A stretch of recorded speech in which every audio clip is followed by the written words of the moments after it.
We have Wow. four that Vinny works with, but there's 13 in our org chart that Okay. can do things. Whether it's Pat, Mac, Lynn, Pam. She's our MCP, the master controller over all of our Hmm. agents. She reports up to the director in the digital side. Vinny has his team of people that report to him. It's really quite funny. They're all on the org chart, and they all have names and pictures. Welcome to Digital Dominance. I went from building HTML websites in high school to helping 7 and 8 figure service businesses generate more revenue through better design, SEO, and marketing. On this podcast, I bring you expert tactics and tools to help you turn your online presence into your biggest sales asset. If you want someone on your team to help you navigate the world of digital marketing, head over to FroBro.com. If you've ever felt like your business has a solid offer, a strong team, but you're still struggling to get traction, then this episode will be for you. Today, we're diving into why being in the right river matters even more than having the best boat or crew, and how AI-powered tools like Agentic flows are really changing lead generation and outbound sales. My guest is Jim Weldon. He's the co-founder of Prospect Desk, which is a company that helps B2B platforms supercharge their top of funnel with intent targeting and cutting edge AI agents. He's got over 25 years of entrepreneurial experience, and he's seen what makes sales systems work, along with what syncs them. So, Jim, welcome to Digital Dominance. Hey, Jeff, thanks for having me. Appreciate it. Yeah, I'm excited to talk about this because AI stuff is everywhere. We're hearing about agentic AI. But first, I want to start with this idea of being in the right river. So, can you explain what you mean by that? Yeah, I wish I could take credit for it. My son picked it up when he was going to undergrad, and Hmm. he was sitting there listening to his professor, and they talked about, you have to have the right team. The venture community bets on the right team. Well, okay, so it's a smart team, but what if they put the boat, the opportunity, the company in the wrong river? Well, of course you want them to put it in the right river. So they're making all these assumptions versus, well, if you really looked at the river, and the river represents the market opportunity, and is the boat pointed in the right direction? Are you going Hmm. upstream and burning lots of resources? Or are you in a fast moving river pointed in the right direction and you have some momentum? I'm amazed at how many people can't describe the momentum and velocity of the market they're in. I don't care what it is.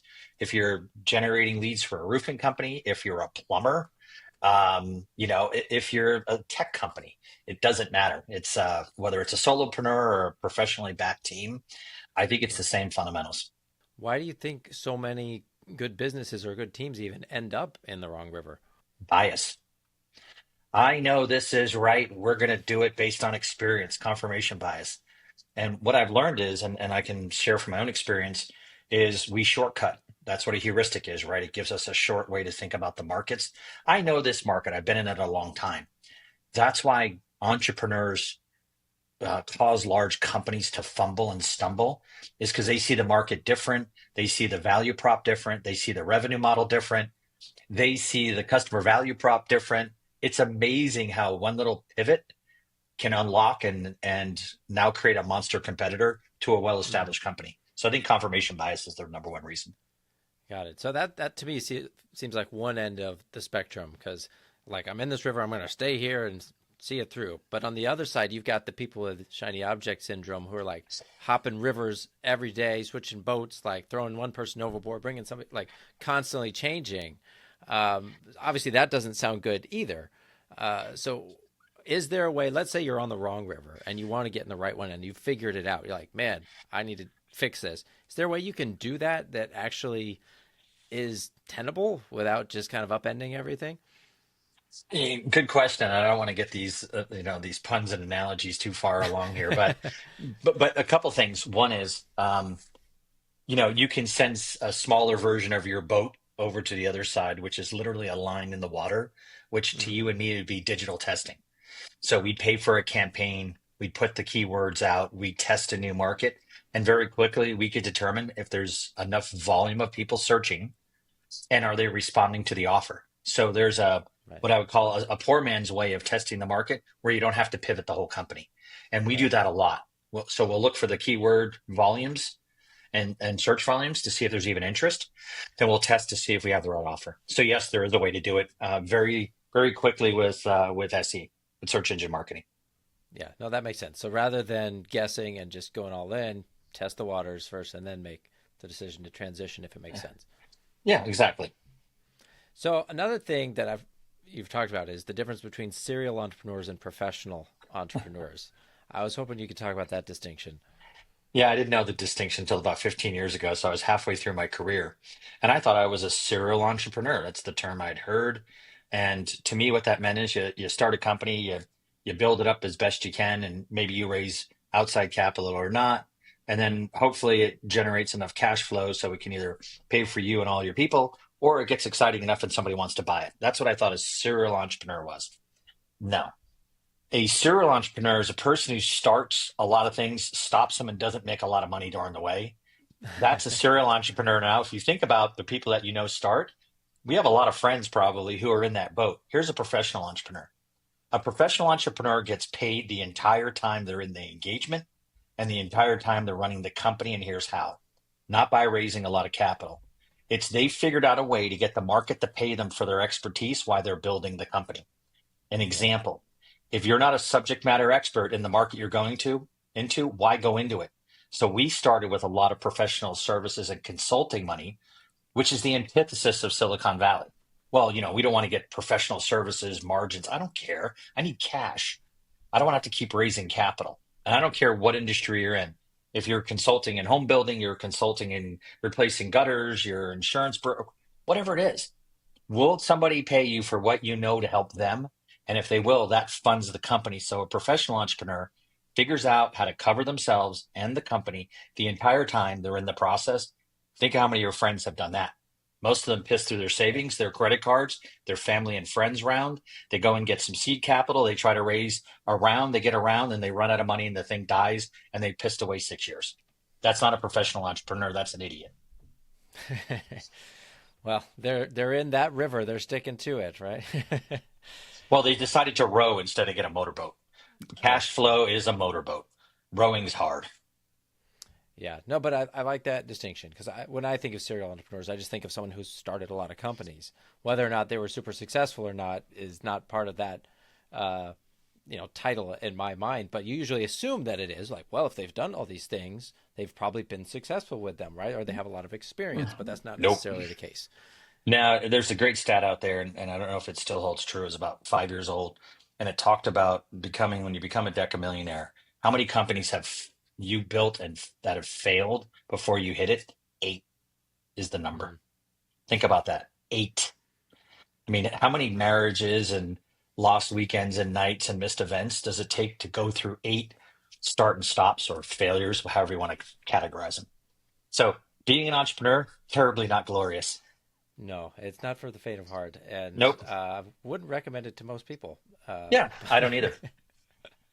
It's kind of crazy because when you first are, maybe when you're younger, you're hearing about entrepreneurship, like you see all the glorified, the successful entrepreneurs and the lives they're living and what they have accomplished, and it sounds cool. And not everybody tells you it's possible, it's doable. Like you see all these courses and webinars pitching you, so it makes it sound really doable. But like you said, if only eight are, it's one or two in 10 are successful, like, okay, your numbers aren't good. They're not in your favor. No. Uh, That's why I tell people, until your income and that's the money you're paying yourself exceeds your day job, keep your day job.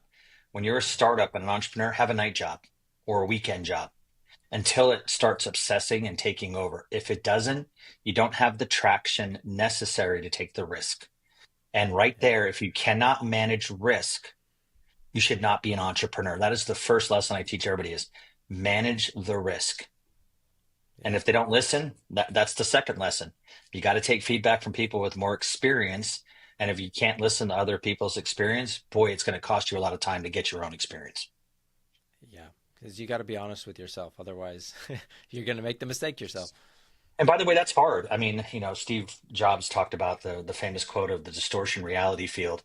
He'll just make things happen and bend to his will. Okay, there's Steve and five other people like him on the planet, maybe 10. The rest of us Yeah, have to go with base mechanics. I sell something that Jeff wants to buy. He'll pay me enough to cover my expenses and then some. That's it. And yeah, I'm amazed at how people forget unit economics. yeah. Well, it's not sexy. So, No, it's not. all right. Well, you've been building and scaling businesses, sales organizations for a long time, right? So, Uh, what is a mistake that you see companies still making when it comes to their top of funnel strategy? Still doing it myself. So the first mistake we all get into is founder-led sales. We all do it because we don't have the, as I've said in the earlier parts of this podcast, is we don't have a lot of capital. So what we look for is our leverage as a CEO is, can I tell a story compelling enough to get people to buy? Then what we do is we try to hire people like us, founder light, we call it, kind of a hybrid. It's that badass in the industry that, like you, Jeff, you're a founder of, you come in from your podcast business and your consulting media business, growth business, and you came in. I wouldn't have to teach you a lot because you're used to being a self starter. You probably, whatever we worked on together, you probably, duck to water and get going. I call that the founder light. Then you get to the go to market machine. Like, do we actually have the white papers, the pricing, the support, the top of funnel, the messaging, the unique selling proposition? Do we know how to do our competitive analysis and fight our competition? Oh my God, no. So when we start hiring salespeople that don't work and we wonder what happened, then we're like, well, shit, I need to sell more. So the mistake we all make still is founder-led sales. We don't put the discipline in to say, is what I'm doing repeatable or is it one-off founder charisma? I'll call it, for lack of a better term. Right. So anyways, I don't know if that answers your question, but to me, those are the big things. Then the mistakes that I think people make is they can never get out of that founder-led sales and actually build a proper machine. Yeah, no, that answers the question, but it also kind of leads into the question of prospect desks, right? Is that the same problem that you're solving in terms of generating leads, or is it kind of adjacent to that? Different. So for us, we don't need that many. So we only have a dozen partners.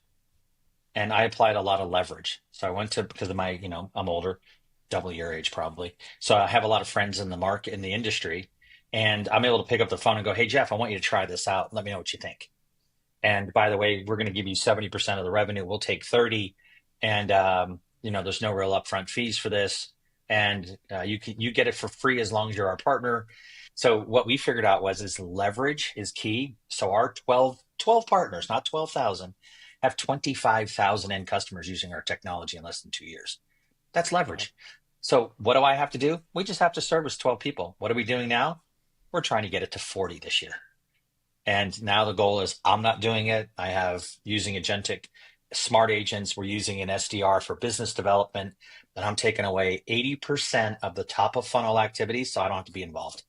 And it just gets to the point where, hey, Jeff's interested. His people have vetted this out. He'd love to talk to the founder. That's kind of where I enter Wow. the sales process now. Okay. Well, I like that you're using the agentic flow, so I want to talk about that. Um, what do you like about that, and what's been hard getting that to actually work? Too much speeds and feeds and tech jargon. That's the number one thing. So what we had to do is we basically show our capabilities in an organizational chart, an org chart. So, even if it's a small business, there's somebody in charge, a CEO or, the manager or whatever you want to call yourself. Then there's a person helping talk to somebody about the deals, sales. Then there's somebody in operations, maybe a part-time finance. Even if your org is four people, what if you could add 10 or 12 smart agents that perform a lot of the tasks of those people, and you don't have to add more people, but you could scale the business 4x? Yeah. So that's what we've done is we've figured out how to take each core department, list their tasks out, and then how do we put them in a smart agent? Can you give us an example of one of the roles and like what some of those tasks are? Sure. Um, Lynn. So we did them as three-letter acronyms. And so Lynn is our LinkedIn Navigator smart agent. And we don't even call them agentic flows because that's another vocabulary term. But a smart agent, they can get their head around it. And it's always Lynn. Here's what Lynn does. Lynn's able to scrape off of LinkedIn legally who you are, your company, what you do in your title, and then turn around and craft an email that goes to you and also a post back within a direct message in LinkedIn. Okay, nice. That's all it does. Super simple. So then when someone responds to that email, does it go to a different smart agent or to a real Yes. person? Yeah, okay. So that would go to Pat. So Pat, our prospecting activation tag. So either you went to the website and it fired a tag, or you went to a form, it fires that same process, or it comes in an email and it starts at the beginning flow and it goes through and it starts scoring who you are. So we resolve who Jeff is, his company, revenue size, number of employees, industry. We have 5 or 6 factors based on the ideal customer profile. If you're in our funnel, that goes through another process. Says, hey, Jeff, I'd like to schedule some time with you and Vinny, our head of business development. Or maybe since you're a founder, would you like to talk to our founder? All automated. Nobody gets involved. Yeah. So you've got the research, prospecting, outreach, and appointment setting all done. And then only then do you have a person when they meet Yeah. with you, right? Yeah. So you figure about it's 4x the activities before a meeting. So every meeting generates 4 things before it that have to happen that we don't have to Hmm. have a person on now. Yeah. Well, obviously, I can. That's huge in terms of the resources spent because if you were hiring full time people to do all that, that could get real expensive real fast. Yeah, I mean the average SDR is 60,000 a year plus plus plus. Right. Plus benefits and everything else, right? And what do you do? Like a lot of people are worried that using AI for your marketing is going to make it less personal or too robotic or something. But I mean, the more I use it, like the more you can train it to sound like a certain voice and things. So I don't really see that as much of a problem anymore, except by people who don't take the time to train their AI well. Do you agree with that? I agree. Most AI driven content is dog shit because the prompting's bad. It, Yes. they just let it run. So what we've been doing is we uploaded, I'll get it wrong, but be close, 250 decks we've done on our company and white papers and Hmm. articles and posts. And then what we did is we uploaded, I don't know, 1,000 emails of me communicating and about 500 hours of recordings. Mm. Nice. And I was just doing it before I got on the call with you. I had something where I uploaded 25 memo notes of about 6 minutes each. And I said, do me a favor, create a master thematic overview of what this is. Tell me what the lessons learned were. What would be the follow up action items? And what gaps do you spot in what is in these voice memos? Oh my God, was it frighteningly good? So it's, I think the prompting, I think Yeah. having the right in-memory documents, which is the corpus, the knowledge base you own in your Right. company, which is your tone of voice. Then the other thing too is we've gotten some really great guidance on how to do this. So like we do Ogilvy, the big digital marketing firm. Yeah. Hmm. So Ogilvy as a person was probably one of the most prolific generators of content. So when we create a marketing plan, if it's for a big company and we're working with them, we said, hey, listen, use the tone of voice from Ogilvy's perspective and partnered with Bain and Company for the financial metrics on how they run this. So you get the Nice. viewpoint of 2 big consulting firms, and that drives the creation of the go-to-market plan. It's insane how good it is. So I think it's to your point. You got to train it, but you have to have the content. And this is where small businesses are going to lose. They don't have the 250 pieces of content to upload. I mean, it's thousands of pages, not tens of, but it's thousands of pages of content we uploaded. And 500 hours, think about how many, that's team calls. It listens to how I chat. I've given my prompt inside of ChatGPT, which is, that little thing you can do where it's the settings where it says, I'm a bottom line CEO, Yeah. multi-company founder, no BS. So when it gives me a response, it puts it like my tonality and intensity right out of the Yeah. gate. Yeah. So I think the takeaway here is, guys, if you're using AI, take a little bit of time to understand how to use it effectively, give it the context, prompt it more intelligently. Don't just like do the quickest thing you can and copy paste. Like you got to put a little effort into it up front, but it's going to work for you a lot I down the think road. it's an hour to 2 hours a day if you're going to get serious about digital marketing as a small company to invest. So even if you did 100 hours this year, it probably will give you 20x your time back. Charlie Right. Munger, before he passed from Berkshire Hathaway, and Warren Buffett talks about this. Warren Buffett Yeah. reads 6 to 7 hours every single day to learn. It's crazy. And it's like, well, he has the luxury of that. No, he's been doing that his entire career. That was the advantage. Yeah. So we do the same thing like Sabrina Romanoff, who I love, and I know her on Instagram. She built her own tech companies. She's very good at simplifying and synthesizing the complexity of AI and how to approach it. Hmm. She's the real deal. There's a lot of folks that I would call AI whitewashers and agentic whitewashers, and they're selling a scam, but they don't actually ever built anything. She builds real stuff. So when Sabrina recommends something, I go spend an hour and go through every link. We put it in a master library and a knowledge base We figure out, can we use it at our company? And we get two or three more opinions across Slack on what Yeah. people think about the tool. I don't do anything as a edict from the CEO level. Nothing. Well, Yeah. one thing, Cursor. I said, yeah, we're going to use Cursor, and that we started there, and we use two other tool sets now. But it was just like when we went on Snowflake. I'm like, no, we're going to be a Snowflake shop. That's the advantages are incredible.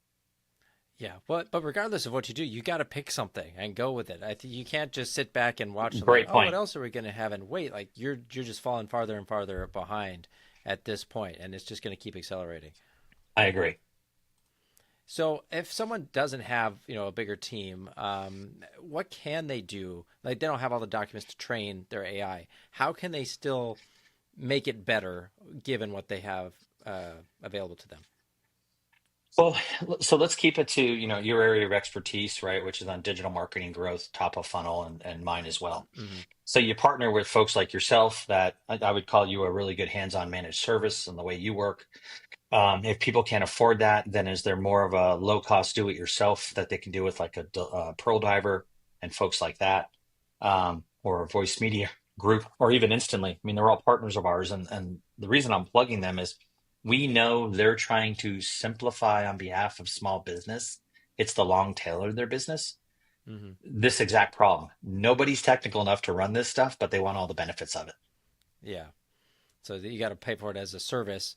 But I A mean, a I very think small amount, but then the risk is it enough to make it valuable? There's the rub. right, right. Because if you're only at that bottom tier, it's going to be more generic, and you're not going to be able to tailor it as much to you, and so you're going to end up sounding like everybody else. Once Well, again. they're good at the generative AI stuff. That's one of the things they're working with us is we figured out how to make sure at scale. I mean, to give you an Okay. idea, those 25,000 websites, we generated an extra 2 billion top of funnel prospects from our customers' existing traffic. We didn't bring them a single lead. We just gave them a way to figure out who the people are coming. And then they looked at what brought them there. Was it organic? Was it paid campaigns? What's the UTM tracking data? Then Mm-hmm. from there, it's like, is it who we wanted? Then if it is, okay, what was the messaging that got them there? What actions they take on the site? That stuff right there for a small business is mind bending stuff. They still can't do it. And so what we looked at is okay, if we work with our partners, they kind of baby step them through it. Because what people want is somebody they can either call or calls them. That's all the small business wants. Yeah. They don't want the rest of this jibber jabber stuff you and I have been talking about. Yeah, because I think what a lot of people end up doing is they finally find something that seems affordable. They buy it and they're like, "Oh, this is just another course. I'm supposed to, or a community, right? A cohort. Now I Yep. have to become the expert." And that's not what I wanted. Like I wanted someone No. else to do it for me. So Yep. They want to pay for the result and somebody else do the work. And they can't write a big check. So that's the rub right there. yeah. All right. Is there any other? Um, I'm also curious how long it took you to set up your AI agent. So you mentioned you've got four. Um, We have what's 13 the in process? motion. 13. Okay, that's a We have lot. four that Vinny works with. But there's 13 in our org chart that Okay. can do things, whether it's Pat, Mac, Lynn, Pam. She's our MCP, the master controller over all of our Hmm. agents. She reports up to the director and the digital side. Vinny has his team of people that report to him. It's really quite funny. They're all on the org chart and they all have names and pictures. So go back and ask your question again. I'm sorry, I missed. How long did it take to set up an Oh, agent? we went through three iterations. We believed all the BS and the press. Oh, this is easy. No code. Let's use n8n.com. Super simple. We got the front end with the resolutions coming in. We pumped it in the HubSpot. Fantastic. Yeah, that's great. If only we were going to use it for ourselves. That took 2 days, everything to work. We call it Hmm. rolling the marble through the pipe. It got the process to work. Then we want to start doing some clever stuff. We're like, shoot, we need to get somebody who can actually do some SQL coding inside of N8N. So that was a Upwork project, and we hired somebody for $40 an hour in an, you know, Uzbekistan. Seriously, I'm not kidding. Eastern European, and then we had to deal with security, systems access, all that stuff. We could isolate them in a separate instance of N8N, and we export their libraries and pull them into our system. So you learn.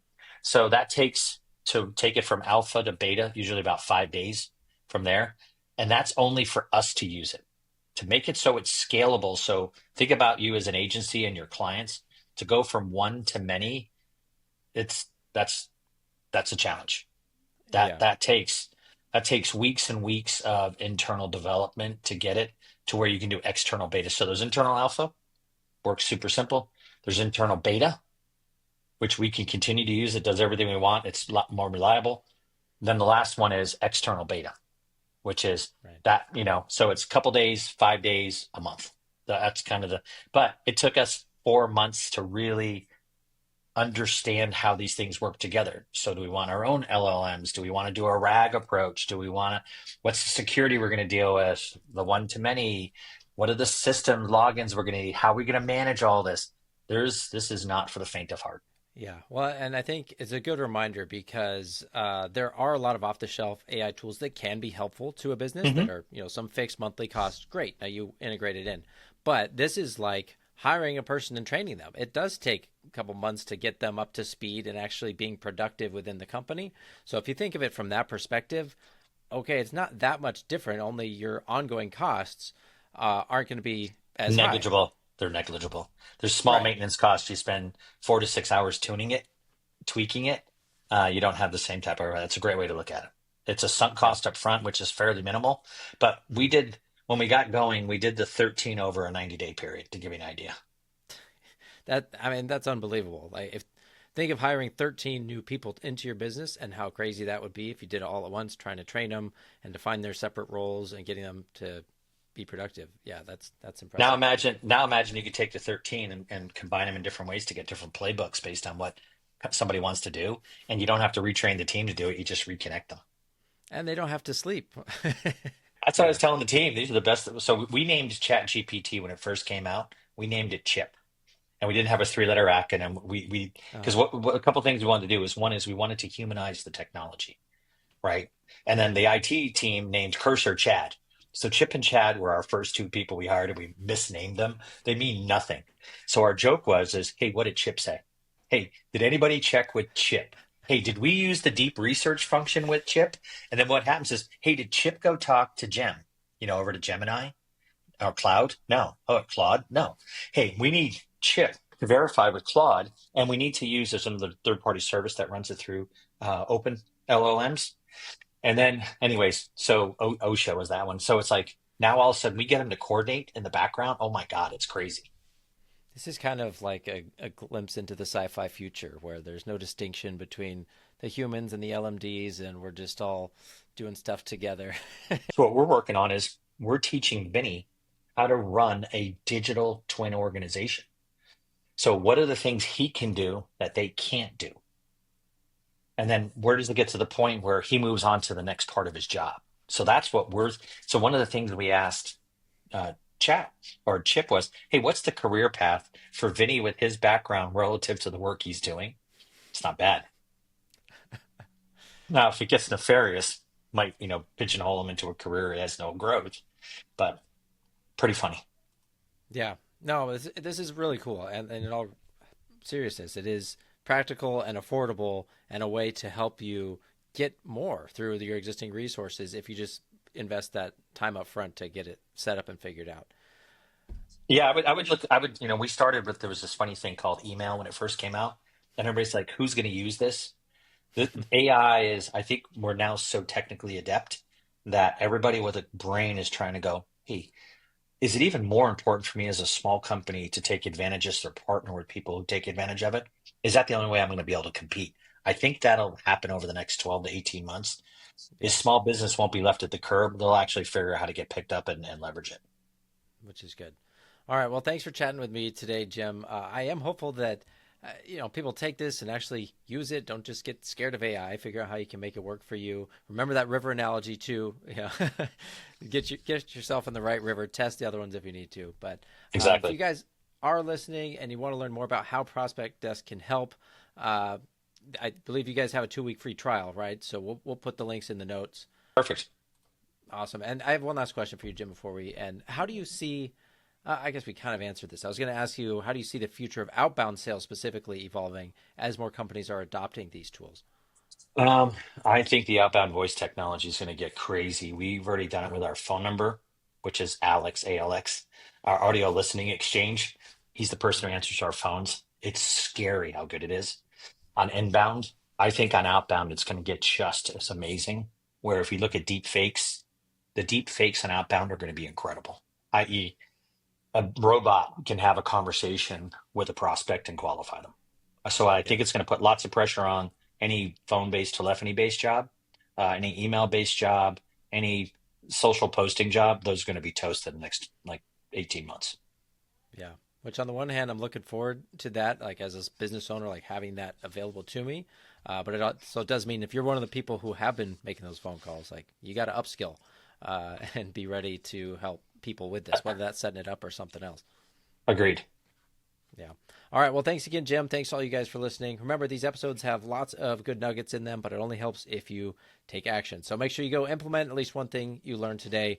And that's it for now. We'll take care and we'll see you in the next episode. Thanks for listening to Digital Dominance. If you enjoyed this episode, would you do me a big favor and leave a review? It really helps more service business owners discover the show, fix their websites, and grow their businesses the right way.